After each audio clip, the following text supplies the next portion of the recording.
back, everybody. It's another episode of Important Work. I'm your host, Chris Angel, and I'm here with my guest and friend, Lorrin Maughan. Lorrin? Hey, Chris. How you doing? Hello. I'm good. Hi. I'm good. Another Washingtonian in the mix here. I like it. I like it. Well, Lorrin, we're going to talk about The Evolving Activist. It's your new podcast, your new show. It is, yes. And I'm excited about it. yeah, me too. Like, it's fun to watch your message come to life, and I think your perspective on activism is really refreshing. Thank you. It was new for me. Like, as I was working with you in creating your show, I started to get different angles on activism. And I think there's a lot of people that want to get active in things that matter to them. But because of old patterns or old connotations of what that is, people, I think, are afraid to do that. So. Yeah, a lot of people don't even want to associate with the word activist, right? It's because it does have those connotations of kind of radicalism. Right. Yeah, right. And so it'd be easy for people to not identify as, well, I'm not an activist, but they have deep convictions or things that they feel like should be changed. And so they take action, which makes them an activist. Right. Taking action and activating. Good. Well, tell me, maybe just start with a little bit of your background. Like, what do you do professionally, and just some background stuff so we get to know you that way. Okay. So professionally, well, I came from a corporate background, and then for the last, 8 years, I've been a coach. Mm-hmm. And that's been an evolution in and of itself. I started off doing just general kind of life coaching, career coaching, and then became attracted to a program called the Equine Gestalt Coaching Method. And that was run by Melissa Pierce out of Touched by a Horse. And so enrolled in that because it was an opportunity for me to partner with my horses as well as to coach people. So kind of combining two things that I really loved. And frankly, that changed my life. And I was a little bit reticent to enroll at first in the program. It's 2 years. It's pretty intensive. And I was doing an animal communication course, and I have the woo-woo I have the woo-woo as well as the corporate. And my horse Gift actually said to me, because I was all, I just want to work with the animals. That's where my heart is. I really just want to help animals. And the message from Gift, who has had a very interesting and traumatic background, her message was, you can't help the animals if you don't help the people. Wow. And that really hit home for me. And so I enrolled in the program, spent the 2 years, got certified as an equine Gestalt coach. And I'm actually now taking that to the next level with a master Gestalt coaching program. Wow. So kind of just really getting deep into the Gestalt. I have to ask on the, we've done, there's been a lot of interviews in that podcast, the Touched by a Horse podcast, where a lot of equine Gestalt coaches and have shared sort of their work. But when you say Gift told you, like, how did Gift deliver that message? Like, how did you get that? How did you receive that? With animal communication, it's very much a connection with the energy of the other being. So it doesn't come through as like words necessarily. Sometimes it's a knowing, sometimes it's an emotion, sometimes you get an image of something. It was, for me, that particular message was very, very clear. And it just came through this awareness of, you can't help the animals unless you help heal humanity. Wow. And it's humans who are doing these things to the animals. So we need to reconnect humans with their hearts.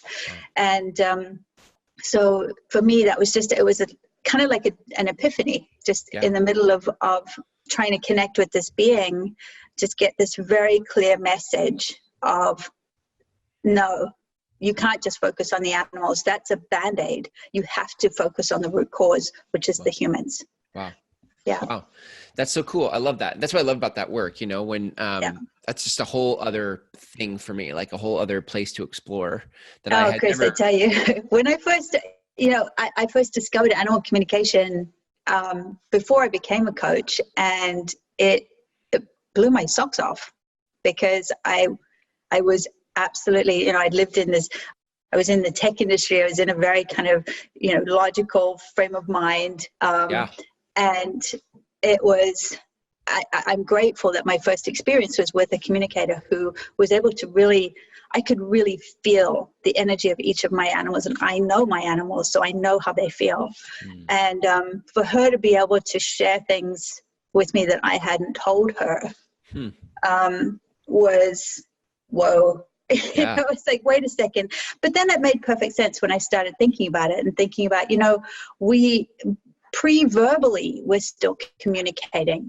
On a quantum level, all matter is communicating. So, before we developed language as a species, there were ways that we could communicate. We've all had experiences of knowing what somebody was going to say just before they say it, or having an intuition or a hunch and have that play out. So I think for me, this is just an extension of that. And part of it is just really, it's honing the ability to listen on a level that's not just with our ears and our brain. Right. So once we can do that, we find that we're communicating with the world around us all the time. Yeah. I get that. I totally get that. Yeah, that makes total sense. I don't think I'd ever crossed it over to animals, which is really cool. I mean, right? So I can see like the ocean speaking, like where being connected that way. But for some reason, animals, I don't know why I didn't connect that. But my dad always used to say, I have no idea why an otherwise rational human being would think that they can communicate with animals. And then in the next breath, he'd say something about his cat that was clearly his cat telling him something. So. That's funny. I know we live all of these, I don't know if they're double standards, but we definitely have, like, on one hand, we have one opinion, and then on the other hand, we have another, which actually is a good segue if I took that into, like, activism for a minute, and we started to unpack this work that you're doing. Like, have you always felt like you're an activist, and have you always had a heart for activists? It's a good question. I didn't always attach myself to the word activist. I've always been somebody who's been very interested in justice and fairness and equality. And so, when something's important to you, you take action. And so I would do things. I really didn't do anything kind of focused and intentional way. It was just like, oh, this is, something I don't want to stand for, and so I'll stand up against it. I think, back in 100 years ago, when I was in university, in my second year at university in Sydney, I went on a date with somebody, and he took me to a memorial protest for the people who had been killed in the massacre in Tiananmen Square in 1989, I think that was. So that was my first experience of kind of organized activism. And it really touched me deeply, and I didn't do anything with it. And later on, when I was in grad school, I was doing industrial relations studies and employee relations. And it was at a time when the industrial relations landscape in Sydney was very volatile. And a lot of the dock workers were striking, and the strikes were getting quite violent. And I remember initially thinking, well, it's terribly irresponsible of them. They should just buck up and do the job. and then as I started to learn more, and as I got more educated in it, and in fact, having to stand up in front of the Industrial Relations Commission in Sydney and mock argue a trial, I really started to shift my worldview and realize, like, wait a second, these people have a point. And, there is a place for organized action. And that's one of the bastions of democracy. And so that really, it completely shifted me from a fairly conservative mindset to a much more liberal mindset. So of course that shifted some of the relationships in my family because of it. But a lot of the time, it's as we get more educated, we start to realize, like, whoa, wait a second, what I've always believed isn't the case, and what I want the world to be needs my action. And so then the next step from there for me was when I went vegan, and realizing that I've always loved animals. I've always volunteered at shelters and helped wildlife and stuff like that, but making the connection between I love animals and wait a second, I eat them and I wear them. And that just didn't, like, all of a sudden, of course I'd known it in my head my whole life, that there was this dichotomy, but for some reason one day it just really hit me in the heart. And I said, wait, I don't want to live in that dissonance anymore. I want to live aligned with my values. And my values are that I do love animals. And if I love somebody, I'm not going to kill them. I'm not going to wear them. I'm not going to eat them. And so I went vegan. And then because of that kind of, that's my primary activist channel is, I think that a lot of where we're at in the world comes from this idea of, like, some lives just don't matter as much as others. And that applies across species. So when I take my core values of equality and justice and compassion, and I live in alignment with those, then it becomes natural that I'm going to want to take action to promote those values in the world. Did you feel on the other side of stepping into action or living from your values, did it feel freeing or did it feel empowering? It did and it didn't. Yeah. So, you step into this new space of, I want to make the world a better place, right? And you're excited and you're evangelical and you're zealous and you want to, like, convince everybody. And then you start to learn more about the atrocities around, what happens in the world. And the more you learn, the more your mindset starts to shift, and you start to adopt a bit of a trauma narrative where things start to become black and white, So now you drive down the road and it's not just a plastic bag or a cardboard box on the side of the road. It's somebody's dumped kittens and puppies, right? You start to realize that you kind of go into this trough almost. So you hit the high of, wow, this is amazing, and we can change the world, and it's amazing, let's do it. And then you fall into this deep trough of, I don't think I can. Like, it's so much worse than I thought. And it's, everything is horrible, and it's just me, and I don't know if I can do this. And then you start to connect with other like-minded people, and you get a boost, and you're like, yeah, together we can do this. And then you start to realize that when people organize and when people form communities, other stuff comes up, and then you get disillusioned, and then you find other people in your tribe and you start to move forward with them.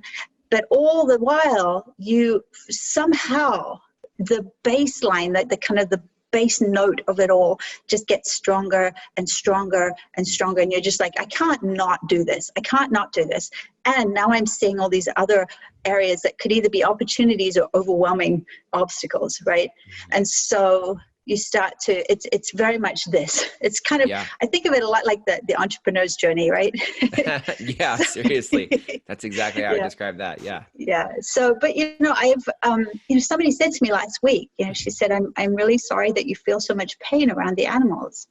And it took me aback because I hadn't thought for a while about the pain that I feel, because I really do feel a deep sense of peace. And I do feel a lot of joy when it comes to any difference that I can make in the world.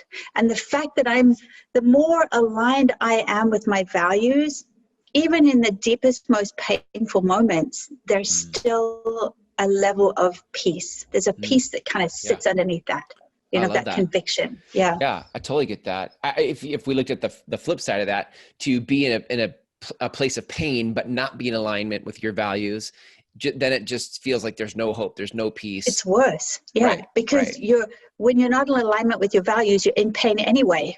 Right. And then to exacerbate the pain by identifying with the anguish of others, then it's just pain on top of pain. And, that can be a pretty dark place.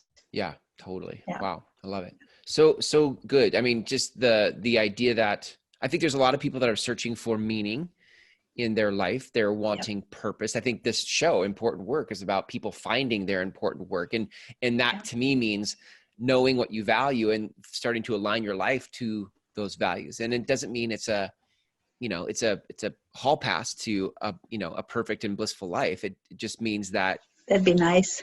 I know, right? But it does mean that you get to have the peace that comes with knowing that you're living in alignment with your values, even when times are hard.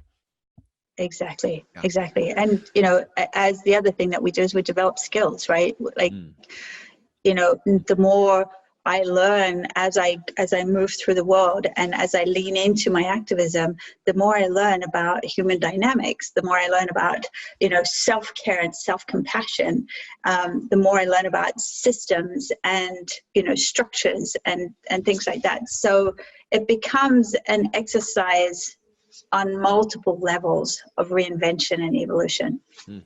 Yeah.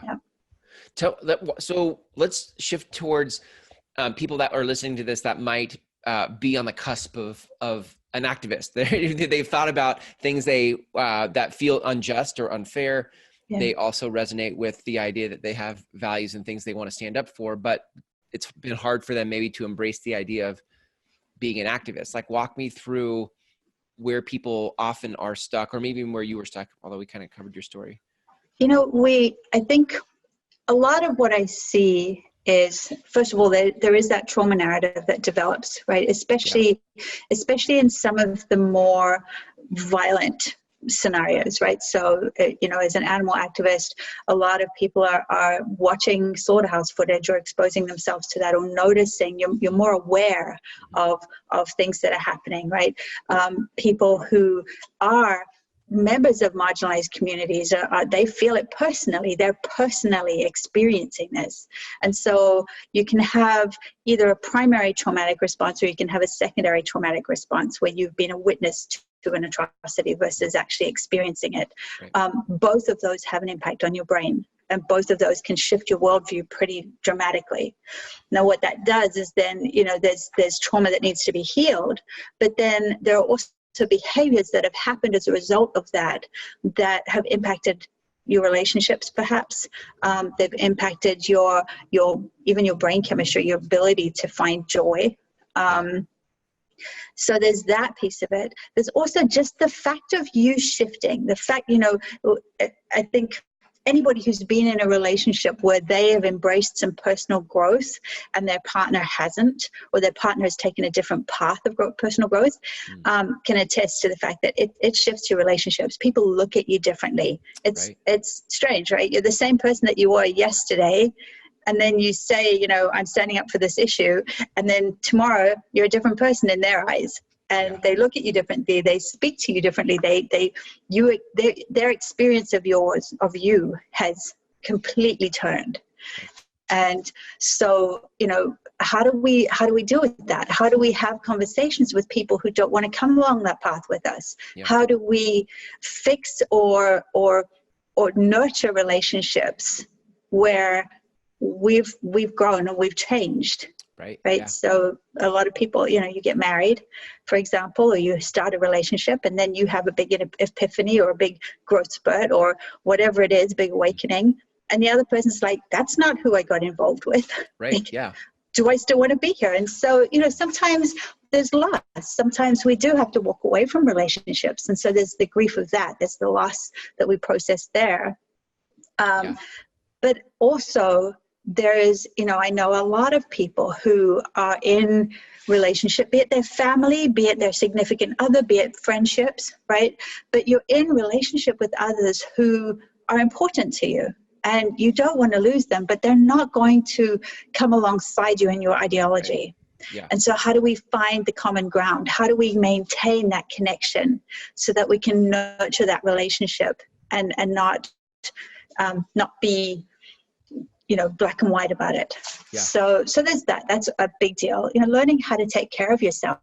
That's another thing that we work on. Mm-hmm. Particularly activists, we get very caught up in saving the world.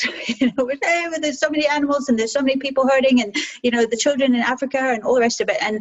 And there comes this sense of responsibility and obligation. And next thing, you're burned out. You're completely depleted, and you're feeling guilty about the fact that you may actually need to take a little bit of time away to recharge. Yeah.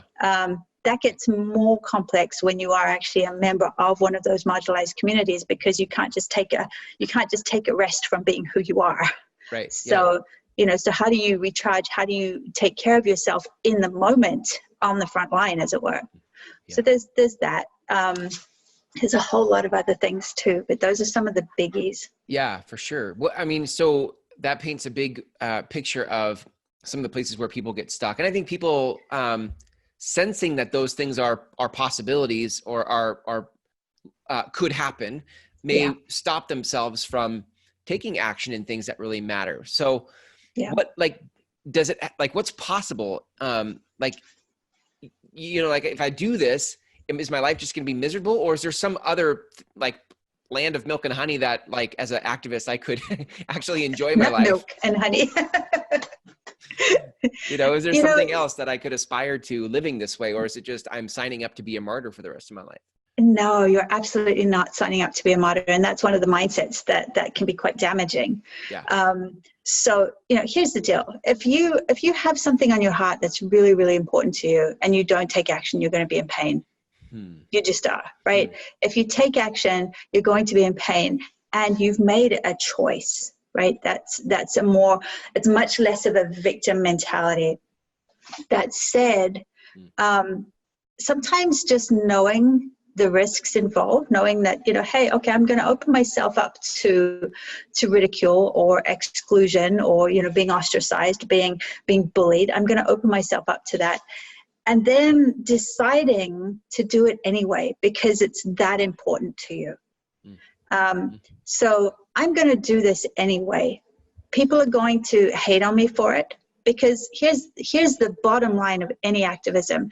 The fact that you've taken a stand is going to trigger other people's cognitive dissonance. It's their response. Right? So when their cognitive dissonance is uncomfortable for them, they're in a state where they're being faced with the misalignment between their core values and their behaviors. That puts them in a very defensive place. And so then quite often people hurt people, right? So they're taken out on you. Learning communication strategies to try and help people to feel that discomfort but still be able to hear the message, learning ways to take care of yourself, to own what's yours, right? I can own my perspective. I can own what I say. If somebody chooses to be obnoxious to me, I can take that on as an arrow to my heart, or I can take that as an opportunity to say that person really hurts right now. Is there some way that I can lean in and connect with them? Now, you know, I'm not going to speak for all activists, because there are situations that are dangerous, that are actually putting, like, people find themselves in positions of physical danger. So that's a little bit different than kind of just the dealing with the vitriol, you know, the social media trolls and stuff. Right. Either way, I do think community is super important here. Because community is a place where you can go to feel safe emotionally. Community is who you can lean on to help keep you safe physically. You know, we need allies. We need other activists around us. We need people, like-minded people. So we need some way to both protect and heal ourselves. So you're going to come up against this, you know, life is going to be hard either way. You can either stay in a state of misalignment, feel miserable about how crappy the world is, and not feel empowered to do anything about it. Or you can say, this is important enough to me that I'm going to take action and I'm going to work at it. And you know what? I'm going to find whatever ways I can be supported that I can. And then I have different problems, right? I have different problems from when I'm misaligned. Right. I think when you're, I totally hear in this going from a place of living maybe in fear to living in a place of truth, right? Like you know, you can live in a place where I'm afraid something's going to happen, or I can just embrace that something might happen, but at least I'm living from truth. I also hear moving from a place of hiding. And like, it can be very painful to have something to say and then not say it and just live feeling like an imposter, feeling like this is not my life. Oh my God, Chris, that's huge. That's huge. How many of us are hiding behind a mask, right? Because we're afraid to be who we are.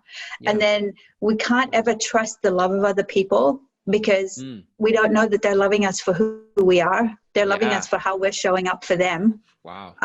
You know, that's enormous. I would rather lose somebody honestly than have to be somebody I'm not to keep somebody else's love or affection or attention. Yeah. I feel like the other side of that is then living inside of my truth. I feel like there's a lot of peace and predictability. Like I can tell that you're loving me for me. Certainty. Yeah. Beautiful. It's certainty. Yeah. Wow. And that's the other thing. It's just, you know, you can feel more whole. Yeah. Totally. Yeah. I love that. Well, I can't think of anybody that doesn't want to live more whole and more certain and more free. There's some ways we have to change how we think about things in order to do that. Like, what's the mindset shift that you've experienced or that you've seen others experience to step into more of their truth? You know, something that I'm continually evolving into is the wholeness, right? Is the risk as an activist is sometimes we can become one-dimensional. We can become just the issue that we stand for, and we're not that. We're a whole complex human being, right, with a whole bunch of nuances. And so for me, that's part of it is learning to embrace the different parts of myself, learning to embrace the totality of me. That's a big thing. Learning self-compassion strategies. You know, that's something that absolutely, you know, just understanding what my brain is doing, understanding what my body's doing when I'm faced with these, what I think of as high stakes conversations, right. And learning how to regulate, learning how to self-regulate and bring myself into a place where I can speak that truth without being overwhelmed by my little lizard brain. Yeah. I love it. Also, there was one I wanted to throw in there too. Just that could be easy to have a mindset of, well, it's all or nothing. I have to go all in and, you know, grab a picket sign and go put myself out in public. But I think one of the mindsets that you've shared with me is just there are different ways you can be involved or active, be an activist. Yes. Yeah. Yeah, the whole idea of do what you can where you are with what you have, right? So, you know, not all of us can or would like to stand on the corner with picket, right? So not all of us want to go and engage in some high profile disruption. Does that mean that we're not activists? Absolutely not, right? There's no perfect way to be an activist. You have to find what works for you.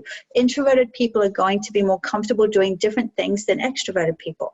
You know, high drama people are going to be more comfortable doing different things than people who prefer to keep a low profile. You know, there's also considerations of, you know, who am I working for? You know, we when I lived in Kansas, we were doing a circus protest, and one of the people in our group said, I can't be seen holding a sign outside the circus because my employer is, you know, one of the sponsors of the show. So, you know, does that make that person not an activist? No, absolutely not. They were doing a lot of stuff on the back side, on the back end, right, that would support the activists who are out, you know, wearing the costumes, holding the signs. So that is such a share, you know, because I feel like so many people can. For me anyway, my connotation of activism was sort of like you're talking about, these big grandiose gestures. And so I may have had things I wanted to say, but just felt like it didn't matter. And I think we put like grandiose things on a pedestal and we're like, well, that's real activism. Like when you that's real activism, real activism, right? Whatever I'm doing doesn't count. And so then why play? If it doesn't count, then why play? But I love this perspective. Here's the thing, right? There's strength in numbers, right? You can do one. This is the thing, right? You're a marketer. You know this. You never ever just market on one prong, right? It's always a multi-pronged strategy. Yeah. And so, yes, we need those big disruptions. We need the protests. We need the raising of awareness that they do, right? But then we need countless phone calls. We need petitions signed. We need conversations with family members. We need, dinners and events. We need all sorts of things. So, does my phone call to, the director of Fish and Wildlife saying, please don't kill the wolves, any less important than, the action of somebody who goes and stands outside the courtyard, the courtroom with a sign? Wow. No, because we need all of those things. Yeah. Wow. I just, it's just hitting me differently or fresh in this conversation. Just the opportunity for everyone, like everyone can be an activist. Everyone an activist. Maybe that's the tagline. Everyone an activist. Like everyone can be an activist. Right? Like that there is this opportunity to be self-expressed and stand in your truth and do what you can, when you can, with what you can, right? Like just use what you have, and you can make, I love the idea that you can make activism fit you rather than you have to squeezing into some box called activism. I just love it. Right. Yes. And, allyship is a form of activism too. I can't be a Black woman, for example, but I can be an ally to Black women, or transgender women, or, I can be an ally and use my privilege as a platform to boost somebody else's activism. So, it's that I can't be an animal, so I'm going to be an ally for the animals. It's all of those things. I can't, I have my experience in the world, and so I can't be all things to all people. Physically impossible. So what can I do, and how can I help the people on the front lines to advance their agenda? Well, I definitely feel like you've given some examples of how to take the mindset or how to step into activism. And I imagine that there are ways that through your coaching, as people start to work with you and kind of heal some of their own stuff, it frees them up to step into their truth and step into certainty. Walk me through just a little bit of when people work with you, how do they work with you? How do you help them move from one place to another? Okay, well, tactically, you can either work with me in person, in which case we could do just the two of us, or we could work with my horses because they do enjoy being part of the healing process. Cool. And that's their choice. They don't have to. They have the opportunity to walk away, and most of the time they don't. Most of the time they're very, very intrigued when people start to get into their truth.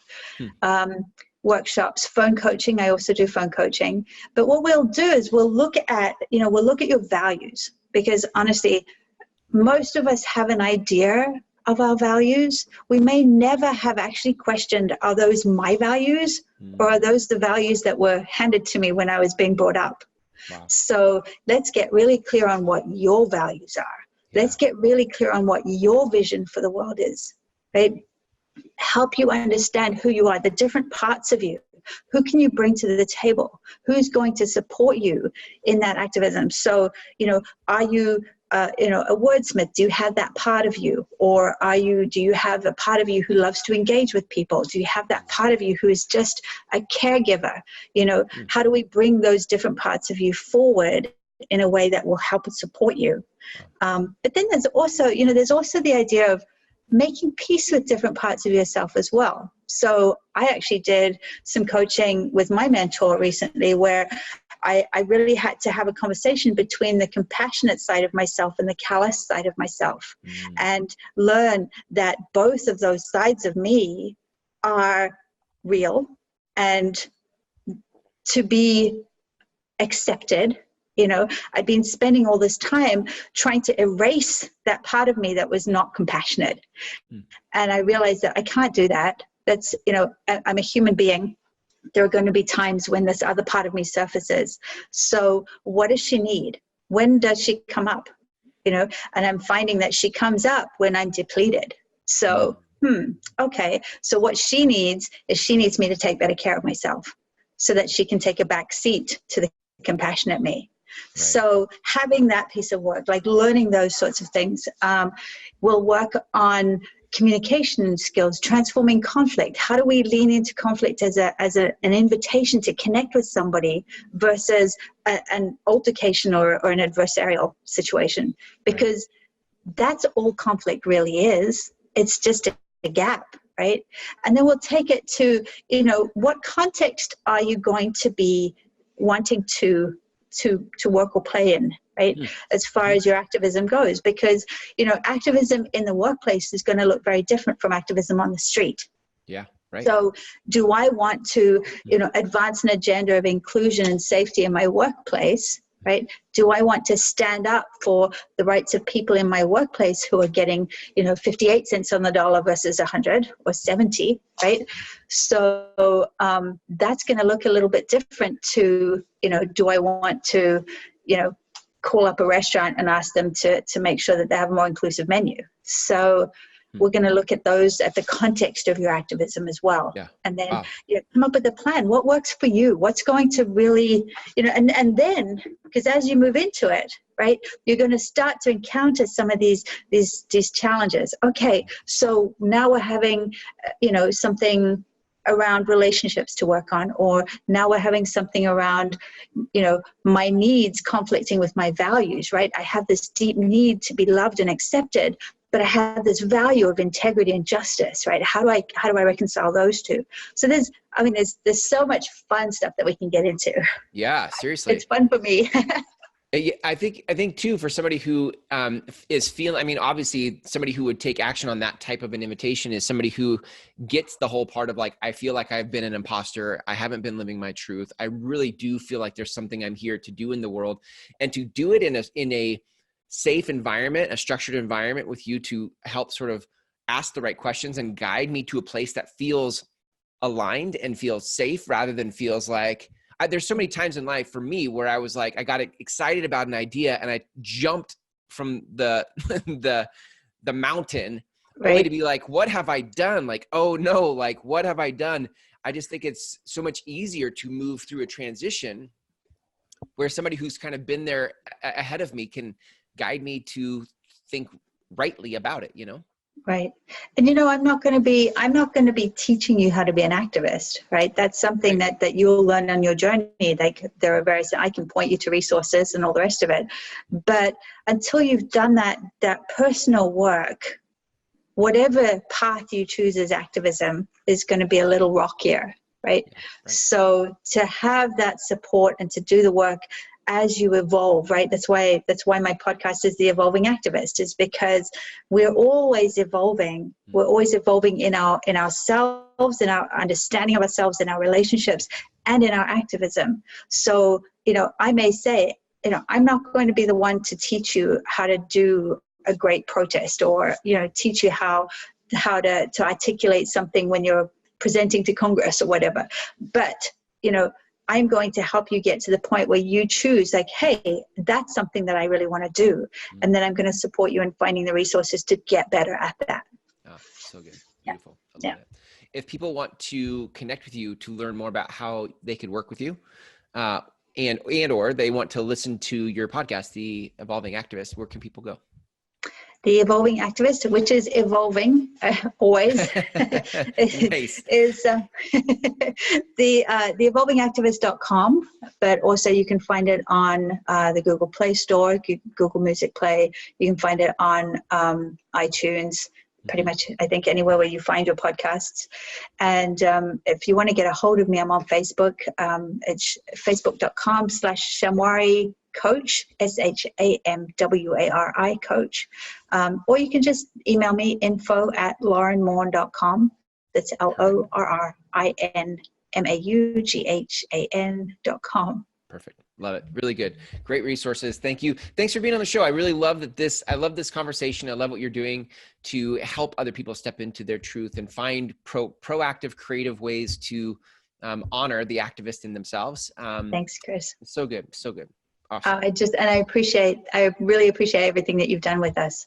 With all of the people who work with you, all of the people on your podcast, you've really, you particularly have helped me come back to this message and to this truth of myself. So I appreciate that. Thank you. Fun to see. Yeah, you're so welcome. Fun to see.